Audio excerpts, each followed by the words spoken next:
ஒரு விவசாயி விதைக்கிறதுக்காக வயல்வெளி பக்கம் போகிறார். விதைகளை அள்ளி வீசினார். அப்போ என்ன ஆச்சுன்னா, சில விதைகள் பாதை ஓரத்தில் விழுந்தது. சில விதைகள் முள் செடிகள் மண்டி இருந்த புதருக்கு இடையில் விழுந்தது. சில விதைகள் நல்ல நிலத்தில் விழுந்தது. பாதை ஓரத்தில் விழுந்த விதை என்ன ஆச்சுன்னா, அதெல்லாம் பறவைகள் கண்ணில் போட்டுவிட்டுது. உடனே உட்காந்து கொத்தி தின்னுட்டு போட்டுது. அதிகமாக மண் இல்லாத பாறை பகுதியில் விழுந்த விதையெல்லாம் லேசாக வேர் விட்டு முளைக்க ஆரம்பிச்சிது.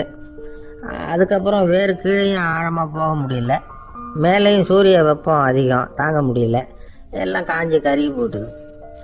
புதர் பகுதியில் சில விதைகள் விழுந்தது இல்லையா, முள் செடிகள் காடாக மண்டி போயிருந்தது. அதனால் முளைச்சி வர்ற செடிக்கு நெருக்கடி அதிகமாக போட்டுது. சரியாக வளர முடியல, விளைச்சலும் சரியாக இல்லை. நல்ல நிலத்தில் விழுந்த விதைகள் மட்டும் நல்லா முளைச்சிது, நல்லா வளர்ந்தது, விளைச்சலும் பிரமாதமாக இருந்தது. இந்த கதையை சொல்லிவிட்டு கேட்க செவியுள்ளோர் கேட்கட்டும் அப்படிங்கிறார் இயேசு பெருமான். ஆமாம், இயேசு கடலில் நின்ற படகு ஒன்றில் உட்காந்துருக்கிறார். கடற்கரையில் ஏராளமான மக்கள் உட்காந்துருக்கிறாங்க. அந்த சமயத்தில் தான் இயேசு ஓமைகள் மூலமாக மக்களுக்கு பல உண்மைகளை சொல்லிகிட்டு இருக்கிறார். மக்கள் அந்த கதையை கேட்டுட்டு ஒன்றும் புரியாமல் முழிக்கிறாங்க. அதை கவனித்த இயேசு அந்த ஓமையை விளக்க ஆரம்பித்தார். இதில் அந்த விதைக்கிறவர் தான் இறைவன். அவருடைய வார்த்தைகளை விதைக்கிறார். அந்த வார்த்தைகளை கேட்கிற மக்கள் அந்த விழுந்த விதைகள் மாதிரி 4 வகையானவர்கள். சில பேர் பாதை ஓரத்தில் விழுந்த விதைகள் மாதிரி இறைவன் வார்த்தைகளை அவங்க கேட்குறாங்க. ஆனால் தீய எண்ணங்கள் செய்கைகள் மூலமாக விதைக்கப்பட்ட வார்த்தைகள் அழிஞ்சு போடுது. இறைவன் வார்த்தைகளை கேட்ட உடனே மகிழ்ந்து போய் உடனே சில பேர் அதை ஏற்றுக்கிறாங்க. இவங்கெல்லாம் அந்த பாறை பகுதியில் விழுந்த விதைகள் மாதிரி. அதனால் இவங்கெல்லாம் வேறு இல்லாதவங்க. கொஞ்ச காலத்துக்கு இறை வார்த்தைகளுக்கு கீழ்ப்படிந்து நடப்பாங்க. அதனால் ஏதாவது இடைஞ்சல் ஏற்பட்டால் உடனே தடுமாறுவாங்க. தங்கள்கிட்ட இருக்கிற நல்ல பண்புகளை விட்டுட்டு பாவ வழிகளுக்கு போயிடுவாங்க. முள் செடிகளுக்கு இடையில் விழுந்த விதைகள் மாதிரி உள்ளவங்க யாருன்னா, இவங்களுக்கு உலக கவலை உண்டு, செல்வத்தின் மீது மயக்கம் உடையவர்கள். உலக ஆசைகள் இவங்களுக்குள்ளே பூந்துடுறதுனால அங்கே இருக்கிற நல்ல பண்புகள் மறைஞ்சு போயிடுது. அதனால் அவங்களும் உபயோகம் இல்லாதவங்களாக ஆயிடுறாங்க. நல்ல மனிதர்கள் நல்ல நிலத்தில் விழுந்த விதைகளுக்கு ஒப்பானவர்கள். இவங்க இறை வார்த்தையை கேட்குறாங்க, அதை ஏற்றுக்கிறாங்க, அவங்களும் நல்லபடியாக வாழுறாங்க, அடுத்தவங்களுக்கும் உபயோகமாக இருப்பாங்க. இதுதான் இயேசு சொன்ன விளக்கம். நல்ல வார்த்தைகளை கேளுங்கள், நல்ல வார்த்தைகளை ஏற்றுக்கொள்ளுங்கள், அடுத்தவங்களுக்கு உபயோகமாக இருங்க. இதுதான் பெரியவங்கள்லாம் நமக்கு சொல்லுகிற உபதேசம். ஒரு அப்பா தன்னுடைய மகனுக்கு உபதேசம் பண்ணார். இதை பாருப்பா, நல்ல வார்த்தைகளை கேட்கணும், எப்போதுமே மகன் அப்பா பேச்சை கேட்குறது நல்லது அப்படின்னாராம். நீ ஏதாவது ஒரு தப்பு பண்ணால் என் தலையில் ஒரு முடி நரைச்சி வெள்ளையாக போடும்பா, நீ செய்கிற ஒவ்வொரு தப்புக்கும் என் தலையில் ஒவ்வொரு முடி வெள்ளையாயிடும் அப்படின்னாராம். பையன் யோசித்தான், அப்பா இப்போ தான் எனக்கு புரியுது, தாத்தாவோட தலைமுடி பூராவும் வெள்ளையாக இருக்கிறதுக்கு என்ன காரணம்ங்கிறது எனக்கு இப்போ தான் புரியுது அப்படின்னு நான்.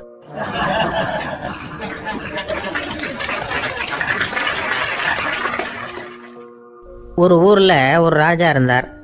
அவர் ஒரு பூனை வளர்த்தார். ரொம்ப செல்லமாக அவர் அந்த பூனையை வளர்த்தார். அவர் என்ன பண்ணுவார் தெரியுமா, இரவு நேரத்தில் அந்த பூனையோட தலையில் ஒரு விளக்க வச்சுருவார். அந்த பூனை ரொம்ப ஜாக்கிரதையாக அந்த விளக்கு கீழே விழுந்துடாமல் பார்த்துக்கும். தலையை ஆட்டாமல் ரொம்ப நிதானமாக ராஜா பின்னாடி நடந்து போய்கிட்டே இருக்கும். அந்த விளக்கு வெளிச்சத்தில் எல்லா வேலைகளையும் செஞ்சுருவார். கையில் ஒரு விளக்கை தனியாக எடுத்துகிட்டு போக வேண்டிய அவசியமே இல்லை. விளக்கை தூக்கிட்டு போகிற வேலையை அந்த பூனை பார்த்துக்கும். அதனால் ராஜாவுக்கு அந்த பூனை மேலே ரொம்ப பிரியம். மந்திரிகளையெல்லாம் கூப்பிட்டு அவங்கக்கிட்ட சொல்லுவார், பார்த்தீங்களா இந்த பூனை எவ்வளவு விசுவாசமாக நடக்குது, என் பேரில் எவ்வளவு மரியாதை பார்த்தீங்களா அதுக்கு அப்படிம்பார். இதை கேட்டுவிட்டு அங்கேருந்து அமைச்சர்களில் ஒருத்தர் சொன்னார், மன்னா நீங்கள் சொல்கிறது சரிதான், இருந்தாலும் இந்த பூனையோட விசுவாசத்தை நாம் கொஞ்சம் சோதித்து பார்க்க வேண்டியிருக்கு அப்படின்னாராம். சரி, உங்கள் ஆசையை ஏன் கெடுக்கணும், நல்லா சோதித்து பாருங்கள் அப்படின்னு சொல்லிவிட்டார் ராஜா. உடனே அந்த அமைச்சர் என்ன பண்ணார் தெரியுமா, எங்கேயோ புறப்பட்டு போனார். ஒரு 5-6 எலிகளை பிடிச்சிட்டு வந்தார். அரண்மனையில் ராஜா ஏதோ வேலை பார்த்துக்கிட்டு இருக்கிறாரு. பக்கத்தில் அந்த பூனை ரொம்ப பணிவாக நின்றுக்கிட்டு இருக்குது. அது தலையில் விளக்கு எரிஞ்சிக்கிட்டு இருக்கு. அமைச்சர் தான் பிடிச்சிட்டு வந்த எலிகளை அந்த பூனை பார்வையில் படுறது மாதிரி எதிரில் விட்டார். அந்த எலிகள்லாம் அங்கேயும் இங்கேயும் ஓட ஆரம்பிச்சிது. அதை பார்த்தது பூனை, அவ்வளவுதான். தலையில் இருக்கிற விளக்கை பற்றியும் கவலைப்படலை, ராஜாவை பற்றியும் கவலைப்படலை. ஒரே பாய்ச்சலாக பாஞ்சு எலிகளை துரத்த ஆரம்பிச்சுட்டுது. தலையில் இருந்த விளக்கு எங்கேயோ போய் விழுந்தது, அணைஞ்சு போச்சு. இருட்டில் ராஜா தடுமாற ஆரம்பிச்சிட்டார். இந்த சமயத்தில் அந்த அமைச்சர் மறுபடியும் விளக்கை ஏற்றினார். வெளிச்சம் வந்தது. அதுக்கப்புறம் அந்த அமைச்சர் பேசினார். அரசே, பூனையோட விசுவாசத்தை பார்த்தீங்களா? எலி அது கண்ணில் படுற வரைக்கும் தான் விசுவாசமாக இருந்தது. அது மாதிரி எலியை பார்த்ததும் எல்லாத்தையும் விட்டுட்டு அதை துரத்த ஆரம்பிச்சிடுது பார்த்தீங்களா? தான் அந்த பூனையை பற்றி நினச்சது தப்புங்கிறது அதுக்கப்புறம் தான் அந்த ராஜாவுக்கு புரிஞ்சுதான். சரி, இப்போ எதுக்கு இந்த கதையெல்லாம் அப்படிங்கிறீங்களா? இந்த பூனை மாதிரி தான் நம்ம மனசும்.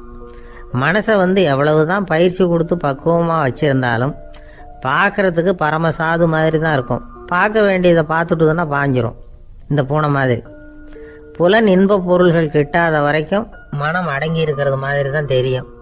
கொஞ்சம் வாய்ப்பு கிடைச்சாலும் அது குதிக்க ஆரம்பிச்சிடும், தப்பு பண்ண ஆரம்பிச்சிடும். பெரிய பெரிய முனிவர்கள் வாழ்க்கையில் நடந்த வீழ்ச்சி இதை தான் நிரூபிக்குது. புலன்களின் ஆற்றல் அதிகம். அதனால் மனக்கட்டுப்பாடு பயிற்சிகளில் ரொம்ப எச்சரிக்கையாக இருக்கணுங்கிறார் சுவாமி சிவானந்தர். மது பழக்கத்தையே விட்டுவிட்டேன்னு உறுதியாக இருப்பான். கடை கண்ணில் பட்டுவிட்டதுன்னா கால் அவனை கேட்காமலே இழுத்துக்கிட்டு உள்ளே போயிடும். இதுதான் மனசுங்கிறது. அதுதான் அந்த ராஜா வளர்த்த பூனை. நம்மால் ஒருத்தன் அந்த ராஜா பூனை தலையில் விளக்க வச்சது மாதிரி இவன் தன்னுடைய தலையிலேயே ஒரு விளக்கை ஏற்றி வச்சுக்கிட்டு என்னத்தையோ தேட ஆரம்பித்தான். தேடிக்கிட்டு இருக்கிறான். தலையை ஆட்டாமல் நிதானமாக நடந்து ரொம்ப நேரமாக தேடிட்டு இருக்கிறான். அந்த சமயம் அங்கே வந்த ஒருத்தர், என்னத்தை தேடுறீங்கன்னு கேட்டார். அதுதான் மறந்து போச்சு அப்படின்னு எடுத்தான். சரி, கொஞ்சம் இப்படி உட்காருங்க, ஞாபகம் வந்ததும் தேட ஆரம்பிக்கலாம் அப்படின்னார் அவர். இவன் கொஞ்ச நேரம் உட்காந்து யோசித்தான். அப்புறம் திடீர்னு எழுந்திரிச்சான். ஞாபகம் வந்துட்டுதுன்னா. என்னன்னு கேட்டார். எங்கள் வீட்டில் இருந்த விளக்கை எங்கே வச்சேன்னு தெரியல, அதை தான் தேடிக்கிட்டு இருக்கிறேன், ஏற்றி வைக்கலாம்னு பார்க்குறேன் அப்படின்னா.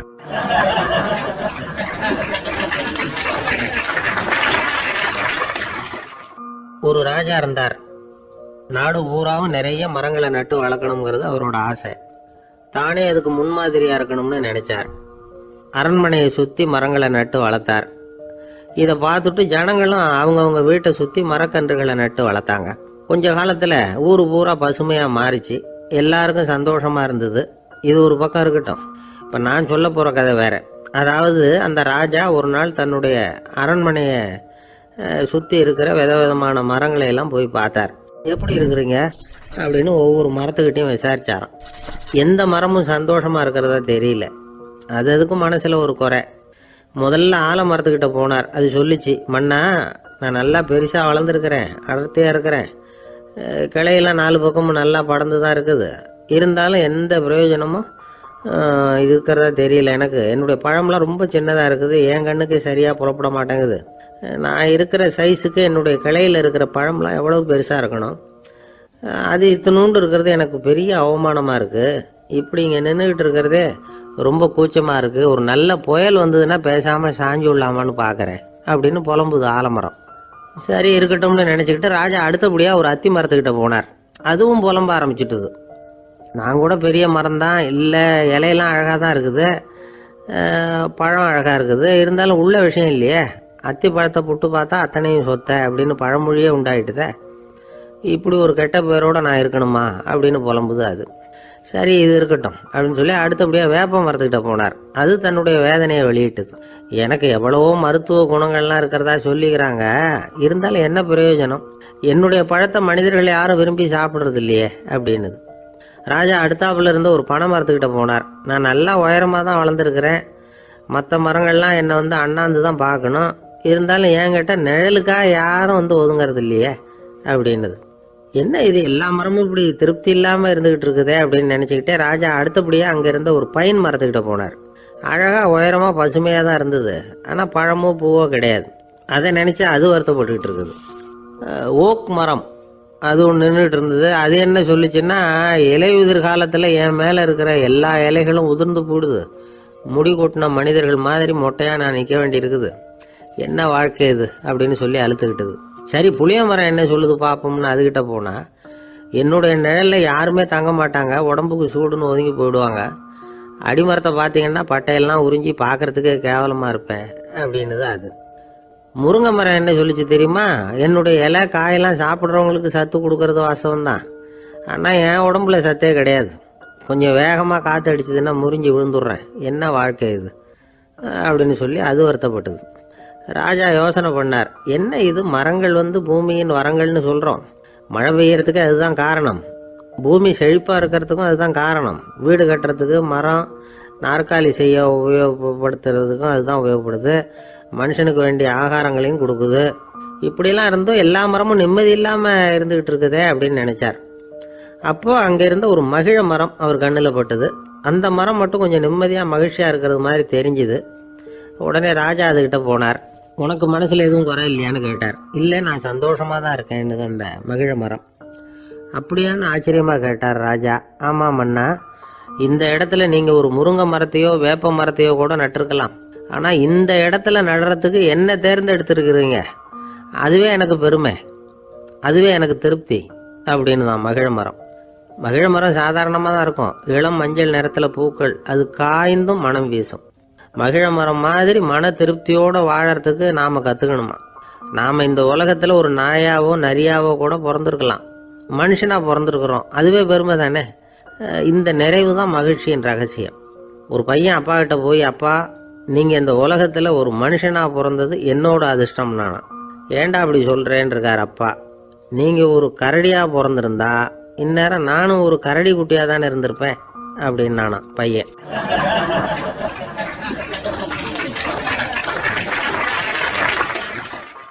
இந்த உலகத்தில் நாம் நல்லபடியாக இருக்கணும்னா அதுக்கு முக்கியமாக தேவைப்படுறது ரெண்டு. ஒன்று செல்வம், இன்னொன்று அறிவு. சரி, இது ரெண்டில் சிறந்தது எது அப்படின்னு ஒரு கேள்வி கேட்டால் என்ன பதில் சொல்கிறது?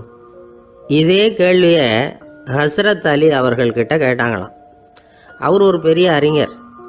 கேள்வி கேட்டவங்களும் சாதாரண ஆட்கள் இல்லை, இவங்களும் அறிஞர்கள். ஒரு நாள் ஹஸ்ரத் அலி அவர்கள்கிட்ட 10 அறிஞர்கள் வந்தாங்களாம். ஐயா, நாங்கள் 10 பேரும் உங்ககிட்ட ஒரே கேள்வியை தான் கேட்க வந்திருக்கிறோம், ஆனால் எங்கள் 10 பேருக்கும் நீங்கள் தனித்தனியாக பதில் சொல்ல முடியுமா அப்படின்னு கேட்டிருக்காங்க.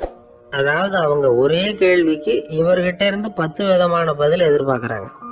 சரி கேளுங்க, என்ன கேள்வி அப்படின்னார் அவர். அப்போ தான் அவங்க கேட்டாங்களாம், செல்வம் அறிவு இது ரெண்டில் சிறந்தது எது, இதுதான் கேள்வி. ஹஸ்ரத் அலி என்ன பண்ணார் தெரியுமா? அவங்கள ஒவ்வொருத்தராக கூப்பிட்டார், ஒவ்வொரு விதமான பதிலை சொல்லி அனுப்புனார். முதல்ல ஒருத்தரை கூப்பிட்டார், சொன்னார், அறிவுங்கிறது தீர்க்கதரிசிகள், ஞானிகள், மகான்கள் இவங்களோட பரம்பரை சொத்து, ஆனால் செல்வம்ங்கிறது கொடுங்கோலரின் ஆயுதம், அதனால் அறிவு தான் சிறந்தது அப்படின்னார். ரெண்டாவது ஆளை கூப்பிட்டார், உங்ககிட்ட செல்வம் இருந்தால் நீங்கள் தான் அதை காப்பாற்றணும், ஆனால் அறிவு வந்து உங்களை எப்பவும் காப்பாற்றும், ஆகவே அறிவு தான் சிறந்தது அப்படின்னார். மூணாவது ஆளை கூப்பிட்டார், செல்வந்தனுக்கு எப்போதும் விரோதிகள் அதிகம், ஆனால் அறிஞனுக்கு நண்பர்கள் அதிகம், அதனால் அறிவு தான் சிறந்ததுன்னார்.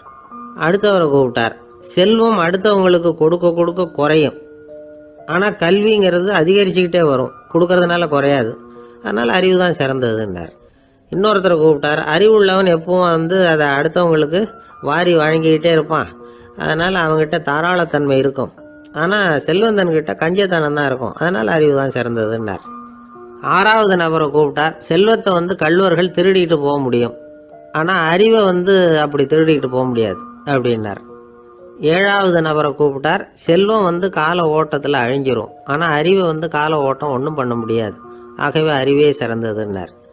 எட்டாவது ஆளை கூப்பிட்டு சொன்னார், செல்வத்துக்கு எப்பவும் எல்லை உண்டு, நிறைவு உண்டு, அளவு உண்டு, கணக்கு உண்டு, ஆனால் அறிவுக்கு அப்படிப்பட்ட எல்லை எதுவும் கிடையாது, அதனால் அதுதான் சிறந்ததுன்னார். அடுத்தவனை கூப்பிட்டார், செல்வம் வந்து உள்ளத்தில் உள்ள ஒளியை வந்து போக்கிவிடும், இருட்டை உண்டாக்கிவிடும், விரிந்த மனப்பான்மையை வந்து குறுகலாக்கிவிடும், ஆனால் அறிவு அப்படி இல்லை, இருண்ட உள்ளத்தில் ஒளியை பாய்ச்சி அதை விசாலப்படுத்துது, அதுதான் சிறந்ததுன்னார். கடைசியாக 10வது நபரை கூப்பிட்டார், செல்வம் வந்து மனசில் செருக்கை உண்டாக்குது, ஆணவத்தை ஏற்படுத்துது, அதனால் நானே கடவுள்னு நினைக்கிற அளவுக்கு மனுஷனை வந்து தாழ்த்தி விடுது, ஆனால் அறிவு வந்து பணிவையும் பண்பாட்டையும் வளர்க்குது, அதனால் அறிவு தான் சிறந்ததுன்னார். ஆக இப்படி 10 பேருக்கும் 10 விதமாக பதில் சொன்னது மூலமாக ஹஸ்ரத் அலி அவர்கள் அறிவு தான் செல்வத்தை விட சிறந்தது அப்படிங்கிறதுக்கு 10 காரணங்களை சுட்டி காட்டியிருக்கார். அந்த அறிஞர் 10 பேர் கேட்ட ஒரே கேள்விக்கு 10 பதில் சொன்னார். நமக்கு வேண்டிய ஒருத்தர் 10 பேர் கேட்ட கேள்விக்கு ஒரே பதில் சொல்லி சமாளித்தார். கேள்வி என்ன தெரியுமா? என்கிட்ட வாங்கின கடனை எப்போயா திருப்பி கொடுக்க போகிற? இதுதான் அந்த 10 பேரும் கேட்ட ஒரே கேள்வி. இந்த மாதம் 26ஆம் தேதி தந்துடுறேன் அப்படிங்கிற ஒரே பதிலை சொல்லி அவ்வளவு பேரையும் இவர் அனுப்பி வச்சுட்டாராம். எல்லாரும் போனதுக்கப்புறம் இவரை தனியாக கூப்பிட்டு கேட்டிருக்கிறாங்க, அது என்ன சார் கணக்கு 26ஆம் தேதி, அன்னைக்கு என்ன அதிசயம் நடக்க போகுது அப்படின்னு கேட்டிருக்காங்க.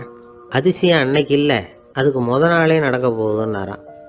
விவரமாக சொல்லுங்கன்னு இருக்காங்க. வேறு ஒன்றும் இல்லைங்க, 26ஆம் தேதி தானே எல்லாரையும் வர சொல்லியிருக்கிறேன், அதுக்கு நாளே நான் புறப்பட்டு தலைமறைவாயிட போகிறேன் அப்படின்னாராம் ரொம்ப பெருமையாக.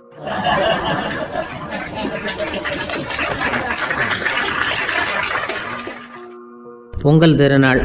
பொங்கல் திருநாள்னா இது ஏதோ அறுவடை திருநாள் அப்படின்னு சொல்லுவோம்.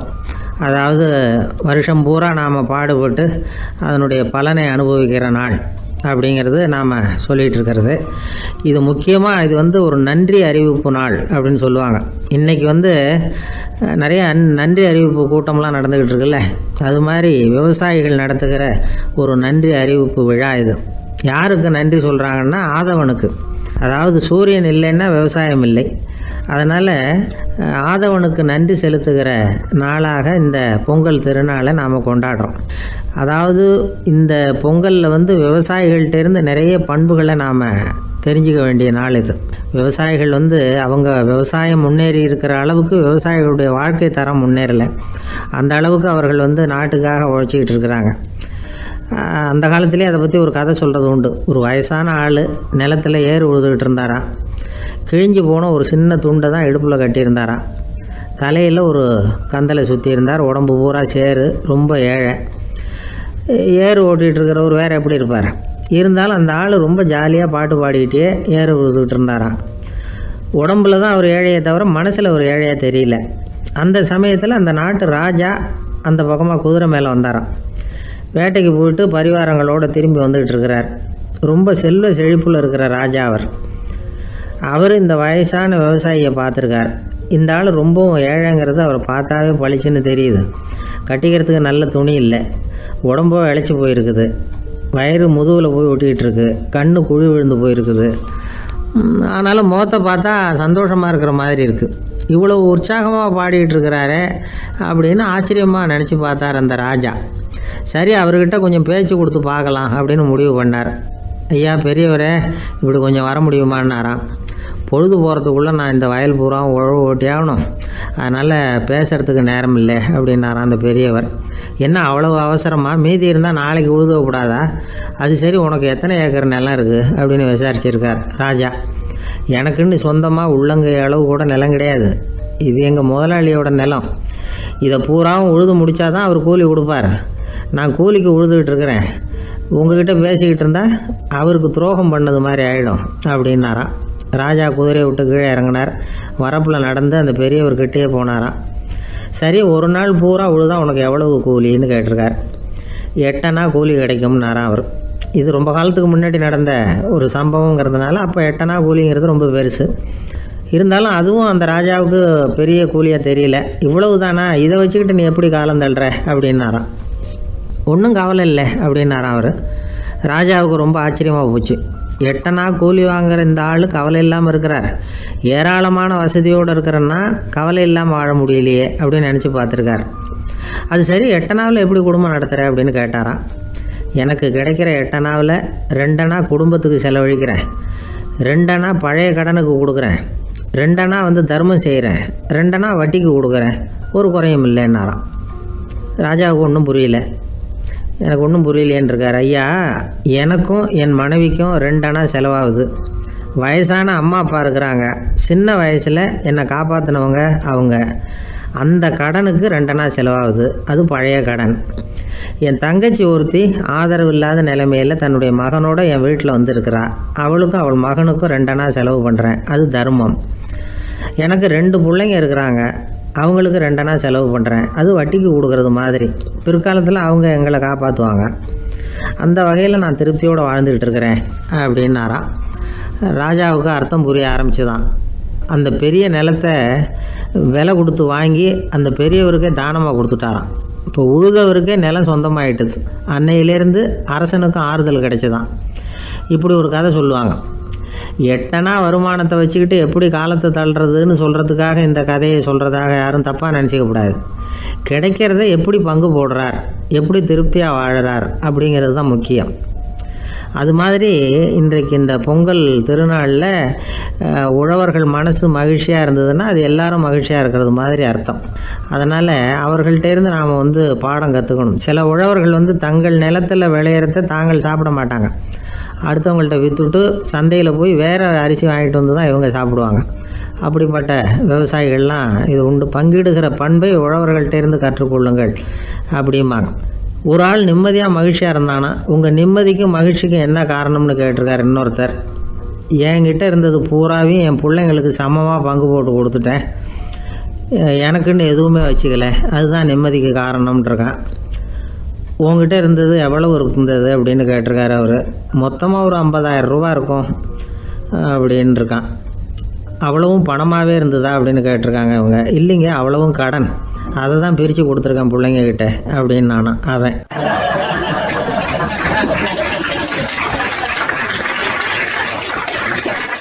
ஒரு பள்ளிக்கூடம், அதில் வசதியான வீட்டுக்குள்ள ஒருத்தன் படிச்சுக்கிட்டு இருந்தான். இன்னொரு ஏழை பையனும் அங்கே படிச்சுக்கிட்டு இருக்கிறான். இவங்க 2 பேரும் ஒரே தெருவில் தான் இருக்கிறாங்க. பணக்கார வீட்டு பையன் பங்களாவில் இருந்தான். அவனுக்கு வேலை செய்கிறதுக்காக சில வேலை ஆட்கள் உண்டு. அதனால் அவன் நல்லா சாப்பிடுவான், தூங்குவான், ஏதோ வரணுமேங்கிறதுக்காக பள்ளிக்கூடத்துக்கு வருவான், போவான், அவ்வளோதான்.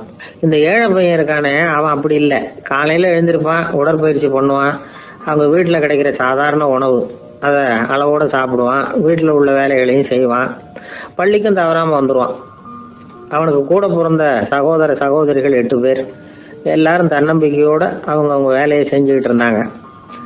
இந்த பையன் எப்பவும் உண்மையை தான் பேசுவான், கடமையை ஒழுங்காக செய்வான். ஆசிரியர்களுக்கு இவனை ரொம்ப பிடிக்கும். அதனால் இவனை அந்த பள்ளிக்கூடத்து மாணவர் தலைவனாக ஆக்கியிருந்தாங்க. இது அந்த பெரிய இடத்து பையனுக்கு பிடிக்கல. மாணவர் தலைவனுக்கு பணிஞ்சு போகிறதுக்கும் அவனுக்கு விருப்பம் இல்லை. ஒரு நாள் வகுப்பில் ஆசிரியர் எல்லா மாணவர்களுக்கும் ஒரு வேலை கொடுத்தாரு. எல்லாரும் அதை சுறுசுறுப்பாக செஞ்சுக்கிட்டு இருக்கிறாங்க. இவன் மட்டும் சோம்பலாக உட்காந்துருக்கிறான். ஆசிரியர் அந்த பக்கமாக வந்தார், இதை பார்த்துட்டார். உடனே மாணவர் தலைவனாக இருக்கிற அந்த ஏழை பையனை கூப்பிட்டார். இந்த பாருப்பா, ஏன் அந்த பையன் இப்படி சும்மா உட்காந்துருக்கிறான், என்னன்னு விசாரித்து சொல்லு அப்படின்னு சொல்லிவிட்டு உள்ளே போயிட்டார். இவன் மெதுவாக போய் அவங்ககிட்ட விசாரித்தான், ஏன் இப்படி சோர்ந்து போய் உட்காந்துருக்குற அப்படின்னு. அவன் ரொம்ப அலட்சியமாக இவனை திரும்பி பார்க்குறான்.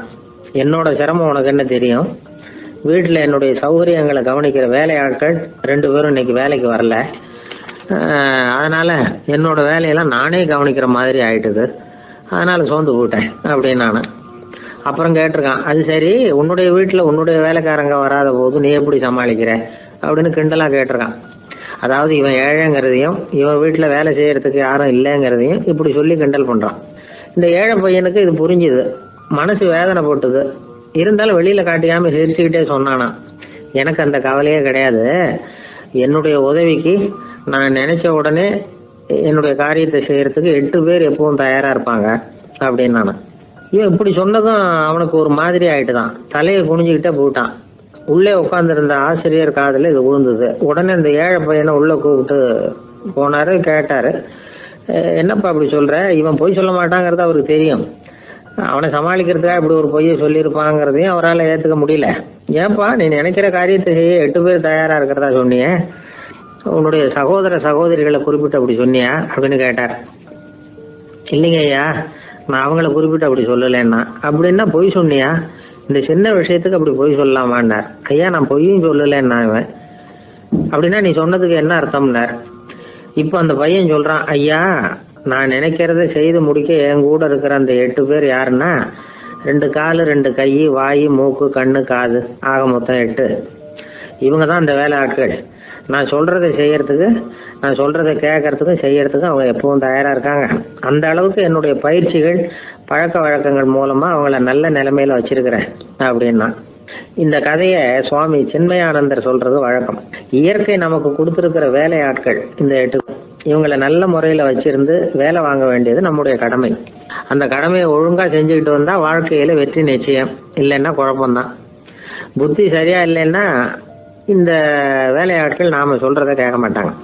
ஒருத்தன் குடி போதையில் தள்ளாடி தள்ளாடி போய் ஒரு மரத்தில் முட்டிக்கிட்டானான்.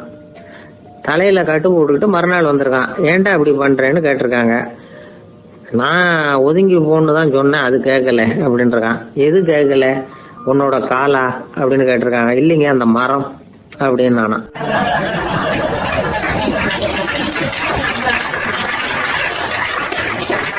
என் நண்பர் ஒருத்தர் ஆழ்ந்த சிந்தனையில் இருந்தார். என்ன யோசனை பண்ணுறீங்கன்னு கேட்டேன். தலைவர் ஆகணும்னு பார்க்குறேன், அதுதான் என்ன வழின்னு யோசிச்சுக்கிட்டு இருக்கேன்னார். நான் கூட அது மாதிரி யோசித்து பார்த்தேன். அதுக்கப்புறம் அந்த யோசனையை கை விட்டுட்டேன் அப்படின்னோம். ஏன்னு கேட்டார். அதுக்கான தகுதிகள் நமக்கு இல்லைங்கிறது புரியுது. அது நமக்கு புரியறத விட நம்ம விட மற்றவங்களுக்கு நல்லா புரிஞ்சு போச்சு. அதனால் பேசாமல் கம்முன்னு இருந்துடுறது தான் நல்லது அப்படின்னோம். தலைவர் ஆகிறதுக்கு தகுதிகள் வேறு உண்டோ அப்படின்னு கேட்டார். அவர் யதார்த்தமாக தான் கேட்குறார். நாங்கள் உடனே எங்ககிட்ட இருந்த ஒரு புத்தகத்தை எடுத்து அவர்கிட்ட கொடுத்தோம். படித்து பாருங்கன்னு. தலைவர் ஆகிறதுக்கு என்ன வழி அப்படிங்கிறத பற்றி அதில் போட்டிருக்கிறாங்க. முதல் வழி என்ன தெரியுமா? ஒரு 4 பேர் முன்னாடி இல்லைன்னா ஒரு கூட்டத்துக்கு முன்னாடி நீங்கள் பேச போகிறீங்க. அப்போ எப்படி ஆரம்பிக்கணும்னா, உண்மையான புகழ்ச்சி, நேர்மையான பாராட்டு, இதோடு ஆரம்பிக்கணும். எடுத்ததுமே அது சரியில்லை இது சரியில்லைன்னு பேசிகிட்டு இருக்கக்கூடாது. மக்களை பார்த்து நீங்கள் தான் தப்பு பண்ணிவிட்டீங்க அப்படின்னு நேரடியாக சொல்லக்கூடாது. தவறு இருந்தாலும் அதை மறைமுகமாக ஏதாவது கதை சொல்லி அதிலிருந்து அவங்க புரிஞ்சுக்கிற மாதிரி செய்யணும். அடுத்தவங்க பண்ண தப்பு என்னன்னு அலசறதுக்கு முன்னாடி நீங்கள் பண்ணின தப்பு என்னங்கிறத பற்றியே பேசுங்க. எதுக்கும் நேரடியாக உத்தரவு போட்டுக்கிட்டு இருக்கக்கூடாது. இதை நீங்கள் செய்யணும் அப்படின்னு சொல்கிறதுக்கு பதிலாக நீங்கள் இப்படி செஞ்சால் எப்படி இருக்கும் அப்படின்னு கேள்வி மாதிரி கேட்கணுமா. இப்படி கேட்டால் அது உத்தரவு மாதிரி தெரியாதான். அடுத்தவங்க மரியாதையை காப்பாற்றுறது மாதிரி பேசணுமா. உங்கள் பேச்சு இன்னொருத்தரை அவமானப்படுத்துறது மாதிரி இருக்கக்கூடாதான். ஏன்டா இவங்கிட்ட போய் மாட்டிக்கிட்டோம்னு யாரும் நினச்சிடக்கூடாது. ஒவ்வொரு சின்ன வளர்ச்சியையும் பாராட்டணும். வெற்றி சாதாரணமாக இருந்தாலும் பாராட்டாமல் இருந்துடக்கூடாது. பாராட்டும் பொழுது தாராளமாக இருக்கணும். குறை சொல்லும் பொழுது கவனமாக இருக்கணும். வாய்க்கு வந்தபடி பேசிவிட்டா அதுக்கப்புறம் வகையாக மாட்டிக்கிட்டு முழிக்க வேண்டியிருக்கும். நீங்கள் பேசுகிறது இன்னொருத்தருக்கு ஒரு கௌரவத்தையும் மரியாதையும் உண்டு பண்ணுறது மாதிரி இருக்கணும். நீங்கள் பேசுகிறது அடுத்தவங்களுக்கு இருக்கிற கொஞ்ச நெஞ்ச மரியாதையும் எடுத்து விடுறது மாதிரி இருக்கக்கூடாது. உங்கள் பேச்சை கேட்டால் கேட்குறவங்களுக்கு ஒரு ஊக்கம் வரணும், உற்சாகம் வரணும். தவறு எதுவாக இருந்தாலும் அதை சுலபமாக திருத்திக்கலாம், சரி பண்ணிக்கலாங்கிறது மாதிரி இருக்கணும் உங்கள் பேச்சு. அடுத்தவங்களை சந்தோஷப்படுத்துங்க. உங்கள் யோசனையை கேட்டு நடந்துக்கிறதுனால அந்த சந்தோஷம் அவங்களுக்கு கிடைக்கணும். இந்த தகுதியெல்லாம் உங்ககிட்ட இருந்தால் நீங்கள் ஒரு சிறந்த தலைவராகலாம் அப்படின்னு அந்த புஸ்தகத்தில் போட்டிருக்கு. இந்த காலத்தில் தலைவர் ஆகிறதுக்கு வேறு சில தகுதிகள்லாம் கூட தேவைப்படுது. ஒரு புள்ள தன்னுடைய அப்பா கிட்ட, அப்பா உன்ன மாதிரியே நானும் அரசியலில் சேரணும், தலைவர் ஆகணும்னு ஆசைப்படுறேன், இன்னையிலேருந்து எனக்கு அரசியல் பாடம் கற்றுக் கொடு அப்படின்னு கேட்டிருக்கான். அவரும் சரின்னு சொல்லிவிட்டு ஒரு பெரிய ஏணி எடுத்துகிட்டு வந்தாரான். ஒரு செவுத்தில் சாத்தினார். இந்த ஏணியில் ஏறி உயர போய் அங்கே பரன் மேலே இருக்கிற ஒரு புத்தகத்தை எடுத்துகிட்டு வாடான் இருக்கார். மகனை பார்த்து, அப்பா ஏணி ரொம்ப உயரமாக இருக்குது, நீ ஜாக்கிரதையாக அதை பிடிச்சிக்கோ, நான் ஏறி போகிறேன் அப்படின்னு. நான் பையன் பயப்படாத, நான் பார்த்துக்கிறேன்னார் அப்பா. பையன் ஏணியில் ஏறினா உச்சிக்கு போனதும் அப்பா கையை எடுத்துட்டார். ஏணி அப்படியே சரிஞ்சுட்டுது. பையன் பொத்துன்னு கீழே விழுந்துட்டான். இடுப்பை பிடிச்சிக்கிட்டே எழுந்திரிச்சான். என்னப்பா இது, இப்படி என்னை ஏற விட்டுட்டு கையை விட்டுட்டியே, இப்படி கைவிடலாமா அப்படின்னு கத்தியிருக்கான். அப்பா நிதானமாக சொன்னாராம், அவசரப்படாதேப்பா, அரசியலில் இதுதான் முதல் பாடம், பெத்த அப்பனாக இருந்தாலும் அவனை நம்பாதே அப்படின்னு உபதேசம் பண்ண ஆரம்பிச்சாரான்.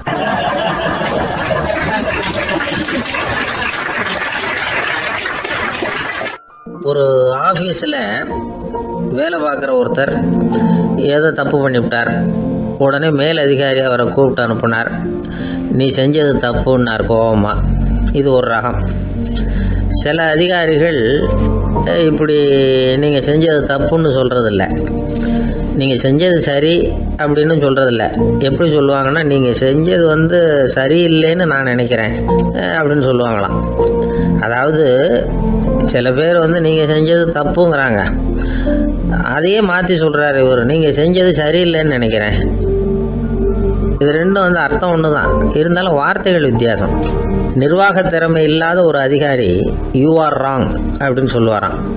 நிர்வாக திறமை உள்ள அதிகாரியாக இருந்தால் அதையே கொஞ்சம் மாற்றி I think you are not correct அப்படிம்பாராம். இதுதான் வித்தியாசம்.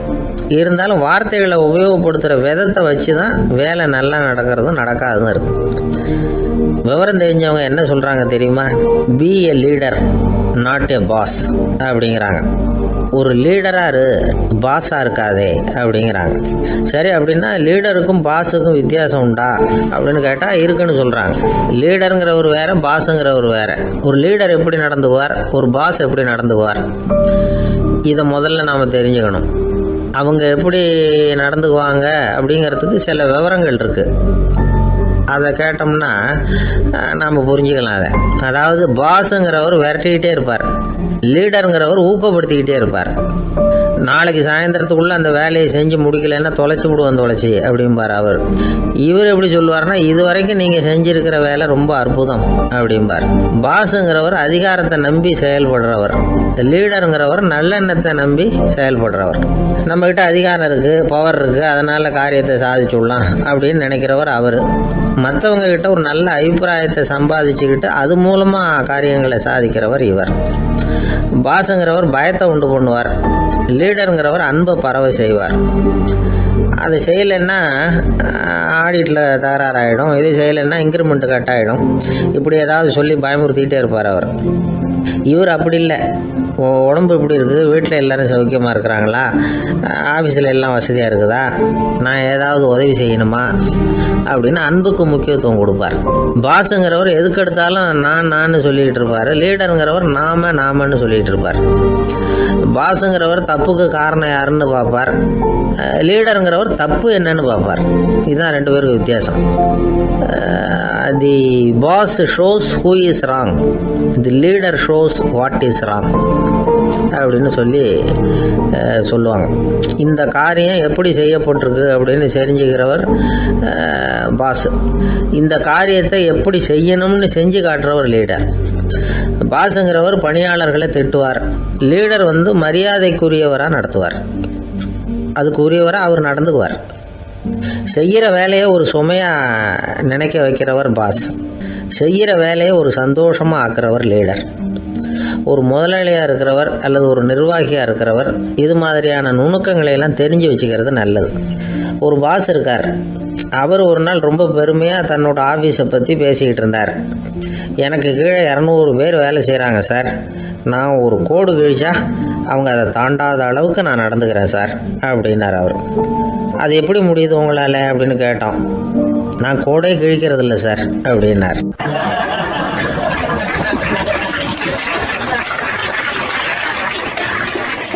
என்ன சார் உங்கள் பையன் என்ன செஞ்சுக்கிட்டு இருக்கிறான் இப்போ அப்படின்னு கேட்டார் ஒருத்தர். அடிக்கடி கண்ணாடி முன்னாடி நின்று அழகு பார்த்துக்கிட்டு இருக்கிறான் சார் அப்படின்னாரு அப்பா. இளம் பருவம் இப்படி தான் இருக்கும், அதையெல்லாம் சாதாரணமாக நினச்சிடாதீங்க அப்படின்னாரு அவர். என்ன சார் சொல்கிறீங்க, கண்ணாடி முன்னாடி நின்றுக்கிட்டு நேரத்தை வீணாக்கிக்கிட்டு இருக்கான், அதை ஒரு பெரிய விஷயமா நான் நினைக்கணுமா அப்படின்னாரு இவர். இளம் பருவத்தில் இளைஞர்களுக்கும் சின்ன பொண்ணுங்களுக்கும் அடிக்கடி கண்ணாடியில் பார்க்கணும்னு தோணும். அது வெறுமனே அழகு பார்க்குறது மட்டும் இல்லை, அவங்க தங்களையே தேடி கண்டுபிடிக்கிற ஒரு முயற்சி அது. இது ஒரு மனோதத்துவ விளைவு. இது வரைக்கும் வந்து சின்ன பிள்ளையாக இருந்துட்டோம், இனிமேல் நாமளும் மற்றவங்க மாதிரி மனிதர்கள் தான் அப்படிங்கிற உணர்வு அவங்களுக்கு வருது. தங்களோட முகம் எப்படி இருக்குது, அழகு எப்படி இருக்குது, உடம்பு நேரம் எப்படி இருக்குது, முடி எப்படி இருக்குது அப்படிங்கிறதையெல்லாம் கண்டுபிடிக்கிறாங்க. அதுக்கப்புறம் இன்னொரு ஆணோ பொண்ணோ தன்னை கவனிக்கணும் அப்படின்னு நினைக்கிறாங்க. இதெல்லாம் மனோதத்துவ உண்மைகள், இதெல்லாம் இயற்கை. இதை பார்த்துட்டு பெற்றவங்க வந்து பிள்ளைங்க கெட்டு போட்டாங்க அப்படின்னு நினைக்கக்கூடாது, அவங்கள திட்டிகிட்டே இருக்கக்கூடாது. இன்றைக்கி பல குடும்பங்களில் இதுதான் நடந்துக்கிட்டு இருக்குது. மனுஷ வாழ்க்கையிலேயே இப்படியும் இல்லாத அப்படியும் இல்லாத ஒரு பருவம் வந்து இளம் பருவம். 13லேருந்து 19 வயசுக்கு உட்பட்ட ஆண்கள் பெண்கள் இந்த வகையை சேர்ந்தவங்க, டீனேஜ் குரூப். இவங்கள சின்னவங்கன்னு நினச்சிட முடியாது, பெரியவங்கன்னு நினச்சிட முடியாது. இவங்க ரொம்ப சென்சிட்டிவ். சமூகம் நினச்சா இவங்களை வந்து நல்லவங்களாகவும் ஆக்கலாம், கெட்டவங்களாகவும் ஆக்கலாம். கொஞ்சம் அக்கறை எடுத்துக்கிட்டால் பெரிய பெரிய மேதைகளையும் விஞ்ஞானிகளையும் உருவாக்கலாம். ஆனால் நடக்கிறது என்ன தெரியுமா, அநேகமாக இவங்களை யாருமே சரியாக புரிஞ்சுக்கிறது இல்லை, இவங்களை சரியாக நடத்துறதும் இல்லை. இது வரைக்கும் நாம் சொல்கிறத கேட்டுக்கிட்டு இருந்தான், இப்போல்லாம் அவன் இஷ்டத்துக்கு நடக்க ஆரம்பிச்சுட்டான் அப்படின்னு வருத்தப்படுற பெற்றோர்கள் அதிகம். இது வருத்தப்படுற விஷயம் இல்லை, சந்தோஷப்பட வேண்டிய விஷயம். உங்கள் புள்ள சொந்தமாக யோசிக்க ஆரம்பிக்கிறதும் நடந்துக்க ஆரம்பிக்கிறதும் ஒரு தப்பான விஷயமா? அவன் கடைசி வரைக்கும் உங்கள் பேச்சையே கேட்டுக்கிட்டு இருக்கணுங்கிறது என்ன நியாயம்? இன்றைக்கி இளைஞர்களை பெரியவங்க தப்பாக புரிஞ்சுக்கிட்டு தவறாக நடத்துறதுனால தான் அவங்களுக்கு வெறுப்பு, எரிச்சல், மனக்கசப்பு எல்லாம் உண்டாகுது. பெற்றவங்க சரியாக மதிக்கிறது இல்லை அப்படிங்கிற ஒரே காரணத்தினாலேயே வீணாக போகிற பிள்ளைங்க இன்றைக்கி அதிகம். சரி, பெற்றவங்களுக்கு இன்றைக்கி என்ன தான் புத்தி சொல்ல வர்றீங்க அப்படின்னு கேட்குறீங்களா? நாம் எதையும் சொல்ல வரல, ஆனால் அது சம்பந்தமான சில நிபுணர்கள் சொல்லியிருக்கிறத உங்கள் காதில் போட்டு வைக்கலாம். அது என்னென்னா, பிள்ளைங்க கிட்ட அன்பு செலுத்துங்க. குழந்தையாக இருந்தப்போ எவ்வளவு பாசமாக இருந்தீங்க, வளர வளர அதையும் குறைச்சிக்கிறீங்க. பெற்றவங்களின் அன்பான வார்த்தைகளுக்கு ஏங்குறவங்க தான் இன்றைய இளைஞர்கள். அவங்க எதை சொன்னாலும் அதை அக்கறையாக காது கொடுத்து கேளுங்க, அலட்சியப்படுத்தாதீங்க. அவங்க விரும்புகிறது உங்ககிட்ட இருந்து ஒரு மதிப்பு, மரியாதை, அங்கீகாரம், இவ்வளவுதான். அவங்களாவே முடிவுகள் எடுக்கட்டும், அதுக்கு நீங்கள் உதவியாக இருங்க, அது போதும். மற்றவங்க முன்னாடி, முக்கியமாக அவங்க நண்பர்கள் முன்னாடி அவங்கள பற்றி மட்டமாக பேசாதீங்க. அவங்கக்கிட்ட பொய் சொல்லக்கூடாது.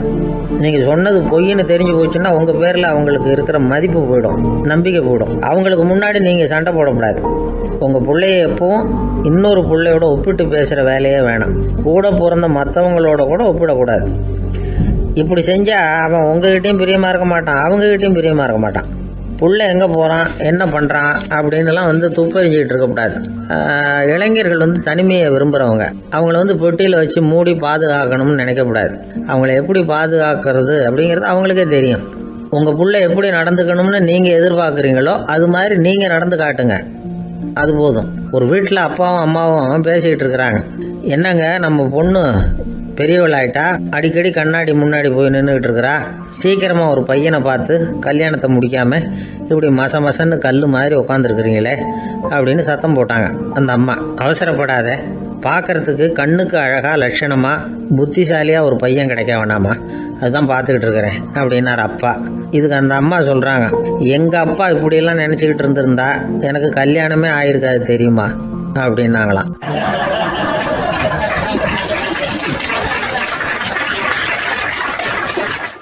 ஆசைப்படுறதுல தப்பு இல்லை, ஆனால் அந்த ஆசை தேவைக்கு தகுந்த மாதிரி இருக்கணும். தேவைக்கு மீறிய ஆசைகள் இருக்கு பாருங்க, அது தேவையில்லை. இந்த கருத்தை வலியுறுத்தது மாதிரி ஒரு கதை உண்டு. தேவேந்திரனுக்கு திடீர்னு வீடு கட்டணும்னு ஒரு ஆசை வந்துதான். வீடுன்னா நாம் கட்டுற மாதிரி இல்லை. தேவேந்திரன் வீடுன்னா சும்மாவா? ஒரு பிரம்மாண்டமான அரண்மனை கட்டணும். அது மாதிரி இந்த 3 லோகத்திலையும் ஒரு அரண்மனை கிடையாது அப்படின்னு எல்லாரும் சொல்லணும். இது அவனோட ஆசை. உடனே தேவ தச்சரான விஸ்வகர்மாவை கூப்பிட்டான், உத்தரவு போட்டான். விஸ்வகர்மா தன்னுடைய உதவியாளர்களை எல்லாம் கூப்பிட்டு ஒன்றா சேர்த்துக்கிட்டார். படாத பாடுபட்டு ஒரு பெரிய அரண்மனையை கட்டி முடித்தார். கட்டி முடிக்க 1000 வருஷம் ஆச்சு. தேவேந்திரன் பார்க்குறான். அவனுக்கு திருப்தி ஏற்படலை. என்னுடைய அந்தஸ்துக்கு இது ரொம்ப சாதாரணமான கட்டிடம், இதை விட இன்னும் பெருசாக கட்டு அப்படின்னா. தேவ தச்சர் திணறி போயிட்டார். அவரால் அதுக்கு மேலே எதுவும் செய்ய முடியல. என்ன பண்ணுறதுன்னு யோசனை பண்ணார். நேராக நாரதர் காலில் போய் விழுந்தார். நீங்கள் தான் என்னை இந்த பிரச்சனையிலேருந்து காப்பாற்றணும்னார். நாரதர் யோசனை பண்ணார். சரி, கவலைப்படாதேன்னார். நேராக இந்திரன்கிட்ட போனார். இந்திரன் நாரதரை பார்த்த உடனே வாங்கன்னு கூட்டிகிட்டு போய் அரண்மனையை காட்டினான். இது மாதிரி ஒரு அரண்மனையை நீங்கள் வேறு எங்கேயாவது பார்த்துருக்குறீங்களா அப்படின்னு ரொம்ப பெருமையாக கேட்டான். நான் பார்த்ததில்லை, ஆனால் என்னை விட வயசில் மூத்தவர் மகரிஷி லோமேசர், அவர் ஒரு வேளை பார்த்துருக்கிறாரா என்னமோ அப்படின்னார். உடனே அவரை மனசில் நினச்சி தியானம் பண்ணினார். அடுத்த கணம் லோமேசர் அங்கே வந்தார். இடையில் ஒரு சின்ன துண்டு, கையில் ஒரு கமண்டலம், தலையில் ஒரு பாய், அவ்வளவுதான் அவர்கிட்ட இருந்தது. எதுக்காக தலையில் இந்த பாய் அப்படின்னு கேட்டான் இந்திரன். என்ன மாதிரி அற்ப ஆயுள் உள்ள ஒரு ஜீவன் தனியாக வீடு கட்டிக்கிட்டு திண்டாடணுமா? இந்த பாய் தான் ஒரு வீடு மாதிரி எனக்கு நிழல் கொடுக்குது அப்படின்னார் அவர். என்னது, உங்களுக்கு அவ்வளவு கொஞ்சமான ஆயுளா அப்படின்னு ஆச்சரியத்தோடு கேட்டான் இந்திரன். ஆமாம், இதை பாரு, என்னுடைய மார்பில் ஒரு பொற்காசு அளவுக்கு ரோமம் உதிர்ந்துட்டுது. எப்போ என் உடம்புல உள்ள எல்லா ரோமமும் உதிர்ந்துருமோ அப்போ என்னுடைய ஆயுள் முடியும் அப்படின்னார். எப்போ அந்த ரோமங்கள் பூரா உதிரும்னு கேட்டான் இவன். ஒரு பிரம்மா மறைஞ்சதும் ஒரு ரோமம் உதிரும். என் உடம்புல உள்ள ரோமங்களின் எண்ணிக்கை எவ்வளவோ அவ்வளவு பிரம்மாக்கள் தோன்றி அவங்க ஆயுள் முடியும் பொழுது என் உடம்புல உள்ள ரோமங்கள் பூரா உதிரும் அப்படின்னார். அப்படின்னா ஒரு பிரம்மாவோட ஆயுள் எவ்வளவு காலம்னு கேட்டான். ஒரு பிரம்மாவுக்கு 100 தேவ வருஷம். ஒவ்வொரு தேவ வருஷத்துக்கும் 365 தேவ நாள். ஒவ்வொரு தேவ நாள்லேயும் ஒன்றை மாதிரி 14 இந்திரர்கள் தோன்றி மறைகிறாங்க அப்படின்னு மகரிஷி லோமேசர் சொல்கிறார். இதை கேட்டதும் இந்திரன் ஆடி போயிட்டான். அவ்வளவு ஆயுள் உள்ள இவரே அற்ப ஆயுள்னு சொல்கிறார். நான் என்னுடைய ஆயுளை பெருசாக நினச்சிக்கிட்டு பிரம்மாண்டமான அரண்மனை கட்டணும்னு ஆசைப்படுறேனே அப்படின்னு நினச்சான். எனக்கு வீடு கட்டின வரைக்கும் போதும்னு விட்டான். அதனால் நாமெல்லாம் நம்முடைய தேவைக்கு தகுந்த மாதிரி ஆசைப்படுறது தான் நியாயம். ஆனால் அப்படியே நடந்துக்கிறோம். மனுஷன் கடவுளையே ஏமாற்றி காசு வாங்கிறதுக்குள்ள ஆசைப்படுறான். ஒருத்தன் கடவுளை நினச்சி தவம் இருந்தான். கடவுள் நேரில் வந்தார். தேவலோகத்தில் ரூபாய்க்கெல்லாம் என்ன மதிப்புன்னு கேட்டான். அங்கெல்லாம் ரூபாய்ங்கிறது உங்கள் பணத்தில் 1 கோடி ரூபாய்க்கு சமம். அதாவது தேவலோகத்தில் 1 ரூபான்னா இங்கே 1 கோடி ரூபா. அது மாதிரி எங்களுக்கு ஒரு நாளுங்கிறது உங்கள் கணக்கில் 1 கோடி வருஷத்துக்கு சமம் அப்படின்னார் கடவுள். அப்படின்னா எனக்கு நீங்கள் அதிகமாக எதுவும் தர வேணாம், உங்கள் கணக்குப்படி ஒரே 1 ரூபா கொடுங்க, அது போதும்னா இவன் ரொம்ப சாமர்த்தியமாக. கடவுள் யோசனை பண்ணார். அது ஒன்றும் கஷ்டம் இல்லை, 1 ரூபா தானே கேட்குற, கொடுத்துட்றேன். ஆனால் இப்போ வரும்பொழுது நான் எடுத்துகிட்டு வரல, எங்கள் கணக்குப்படியே 1 நாள் பொறுத்துக்க பணத்தோடு வந்துடுறேன் அப்படின்னு சொல்லிவிட்டு பறந்து போயிட்டார்.